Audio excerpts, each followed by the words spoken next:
Non, parce qu'il y a quelque chose qui explose, qui va bien au-delà du Covid. Enfin, pardon de le dire. Et moi, je respecte les collègues élus et parlementaires de ces territoires-là, qui depuis très longtemps nous alertent, notamment au Sénat, sur l'état d'esprit de la société guadeloupéenne-martiniquaise, sur ce que vous avez dit, Madame, tout à l'heure, sur les questions notamment de réticence culturelle, religieuse, la crise du chlordécone qui a encore des conséquences extrêmement importantes 90% de la population et touchée, douloureuses dans le pays. Et donc, comme on a voulu transposer l'état d'urgence sanitaire de métropole outre-mer, on se rend compte que la quasi-obligation vaccinale qu'on vit en France, plus le pass sanitaire, ça aboutit à ça. Et donc ça, on ne peut pas avoir, on doit tous être favorables au retour à l'ordre public, mais ça passe évidemment par des moyens d'ordre public, et ça je le conteste pas, mais ça passe par évidemment le fait de renouer la discussion avec les corps intermédiaires et la société civile. Faire du retour à l'ordre public un préalable, c'est à tous les coups être sûr que la crise sera durable. Là, le problème de ce moment-là, c'est qu'il y a des images de télévision. Moi, par exemple, j'ai reçu les élus de mon département au Congrès des maires la semaine dernière. Ils ont porté le masque intégralement à l'intérieur après avoir contrôlé le pass sanitaire au Sénat.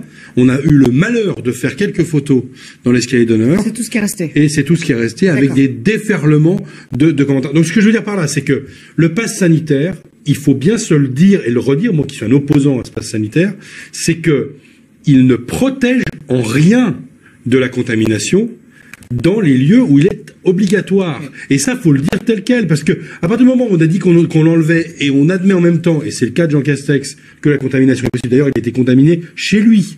Oui. Lieu de contamination par excellence. Les ministres qui l'accompagnaient ces derniers jours en déplacement ont été testés négatifs. Donc, appliquons les règles, mais ne soyons pas plus royalistes que le roi. Moi, je suis 1980, donc je fais partie des premières classes d'âge qui n'ont pas fait le service national suite à la décision du président Chirac de le suspendre. Dans notre pays, le service national est suspendu. Donc moi, je suis plutôt favorable à la proposition de Michel Barnier, pour les garçons comme pour les filles. Alors, il y a plusieurs choses à avoir en tête. D'abord, il faut qu'il y ait un tronc commun. Si on veut avoir une notion de générationnelle et faire qu'une génération vive quelque chose ensemble, il faut avoir un tronc commun, probablement de quelques semaines, pour qu'il y ait quelque chose de construit. Et ensuite, il faut surtout pas recréer le service national d'il y a 20 ans. Parce que celui-là, il est mort, définitivement, le modèle n'existe plus. Les armées n'ont plus l'encadrement nécessaire pour prendre en charge des jeunes filles et des jeunes garçons de 18 à 21 ans.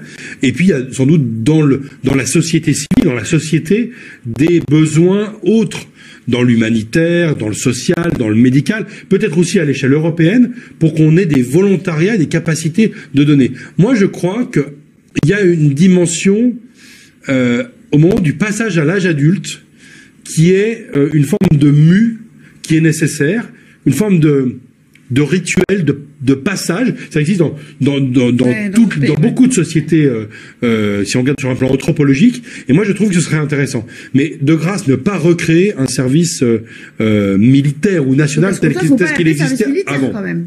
Faire attention au terme. Et il y a un dernier point sur lequel moi je suis très attaché, puisque n'ayant pas fait le service national, je suis par contre devenu officier de réserve, c'est le lien avec nos armées et la connaissance qu'ont les jeunes des différentes formes d'engagement sous l'uniforme, c'est-à-dire les quatre armées, les sapeurs-pompiers, la police, et d'avoir une capacité au moins de connaître ce que font ces hommes et ces femmes dans ces métiers-là. Et cette connaissance-là, aujourd'hui, avec la fin du service national, on l'a perdue. Et dans le lien entre l'armée et la nation, c'est quelque chose d'important. Mais au-delà.